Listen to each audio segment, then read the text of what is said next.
আমাৰ শিৱসাগৰৰ পৰা তেখেতসকলৰ গুৰুত্বপূৰ্ণ কাৰ্যালয় ফাইনেন্স ডিপাৰ্টমেণ্টটো ইয়াৰ পৰা কিহৰ কাৰণে তেওঁলোকে জিঅ'লজি বিভাগটো কিহৰ কাৰণে কেমেষ্ট্ৰি বিভাগটো কিহৰ কাৰণে HR বিভাগটো তেখেতসকলে ইয়াৰ পৰা স্থানান্তৰ কৰি লৈ গৈছে।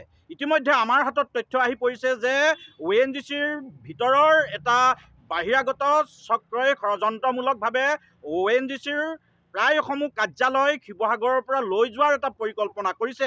ইয়াৰ উপৰিও ইয়াত চলি থকা কেতবোৰ অসম বিৰোধী নীতি আমি বাৰে বাৰে তেখেতসকলক উনুকিয়াই আছোঁ যে এই নীতিসমূহ তেখেতসকলে পৰিহাৰ কৰিব লাগে। তেখেতসকলৰ যি CSR ফাণ্ড আছে এই ফাণ্ডবিলাকৰ জৰিয়তে আমাৰ যিসমূহ তৈলক্ষেত্ৰ এলেকা আছে তৈলক্ষেত্ৰ এলেকাবিলাকত উন্নয়নৰ কাৰণে অকণমানো তেখেতসকলে কাম কৰা নাই। যিসমূহ তৈলক্ষেত্ৰ প্ৰচুৰ পৰিমাণে তেল উৎপাদন হোৱাৰ সম্ভাৱনা আছে তেনে বহুতো তৈলক্ষেত্ৰ ইতিমধ্যে ONGCয়ে বাহিৰাগত পুঁজিপতি গোষ্ঠীৰ হাতত গতাই দিছে। আমি আজিৰ প্ৰতিবাদী কাৰ্যসূচী আৰম্ভ কৰিছোঁ।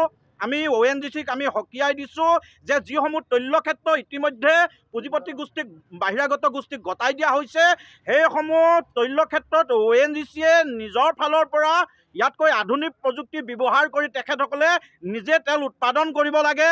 ইয়াৰ উপৰিও ইয়াতে যিসকল থলুৱা নিবনুৱা আছে প্ৰতিগৰাকী থলুৱা নিবনুৱাই ONGCত কাম কাজ কৰি নিজৰ পৰিয়াল পোহপাল দিয়াৰ সুবিধা পাব লাগিব।